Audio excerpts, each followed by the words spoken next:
Les tâches répétitives, comme l'envoi de rappels de paiement de facture aux clients, prennent beaucoup de temps. Les flux de travaux vous permettent de gagner du temps en automatisant un grand nombre de ces tâches. Passons en revue les différents types de flux de travaux disponibles dans QuickBooks en ligne avancé, puis la manière de les configurer et de les modifier. Vous pouvez accéder aux flux de travaux à partir d'ici. Au départ, vous ne verrez aucun flux de travaux, mais lorsque vous en ajouterez, QuickBooks les affichera ici. Vous pouvez configurer un flux de travaux personnalisé ou utiliser un modèle.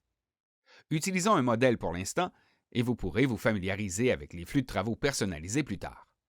Sélectionnez Modèle. Il existe 3 types de flux de travaux.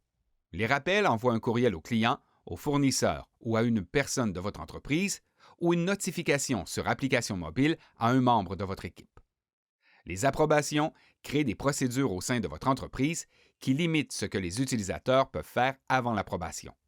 Par exemple, vous pouvez configurer un processus d'approbation des factures qui se déclenche chaque fois qu'une personne enregistre une facture supérieure à un montant donné. Enfin, les automatisations permettent d'effectuer des actions, comme l'envoi d'un rapport ou d'un relevé selon un échéancier récurrent. Chaque flux de travaux comporte une brève description indiquant sa fonction. Vous pouvez également rechercher un flux de travaux.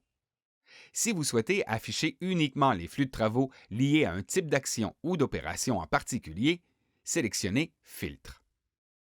Sélectionnez ce que vous recherchez, puis cliquez sur Appliquer les filtres. Configurons l'un des flux de travaux les plus courants, à savoir un rappel de paiement dû pour les clients. Sélectionnez le flux de travaux Envoyer un rappel de paiement. Saisissez un nom pour le flux de travaux. Ensuite, choisissez ce que vous voulez que QuickBooks fasse. Envoyons un rappel au client concernant les factures impayées 5 jours avant la date d'échéance de la facture.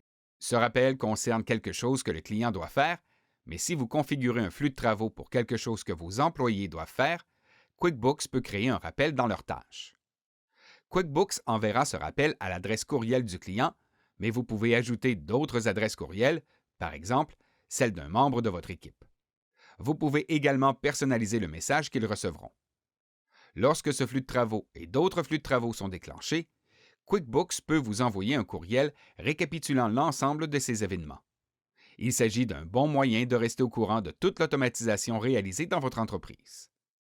Enfin, QuickBooks peut envoyer une notification à un membre de votre équipe s'il a installé l'application mobile QuickBooks en ligne sur son téléphone ou sa tablette. Dans ce cas, QuickBooks enverra uniquement des rappels aux clients pour les factures impayées.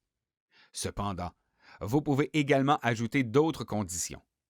Par exemple, si vous sélectionnez Client comme condition, vous pouvez ensuite faire en sorte que ce rappel ne s'applique qu'à un client en particulier. Vous pouvez aussi sélectionner Montant de la facture et le rappel s'appliquera uniquement aux factures dont le montant est égal ou supérieur à un montant donné. Lorsque vous aurez terminé, sélectionnez Enregistrer et activer. QuickBooks répertorie le flux de travaux dans l'onglet Mes flux de travaux. Vous pouvez modifier, copier ou supprimer le flux de travaux. Vous pouvez aussi désactiver le flux de travaux ici. Il est important de noter que vous pouvez généralement avoir plusieurs flux de travaux pour le même type d'action. Ce rappel sera envoyé à tout client qui n'a plus que 5 jours pour payer. Vous pouvez toutefois sélectionner Modèle et configurer un autre rappel distinct pour les clients dont le paiement est en retard. Si vous voulez avoir plus de contrôle, vous pouvez créer vos propres flux de travaux personnalisés sans modèle. Regardez cette vidéo pour savoir comment configurer des flux de travaux personnalisés. Vous pouvez maintenant configurer vos flux de travaux afin d'automatiser des tâches dans votre entreprise.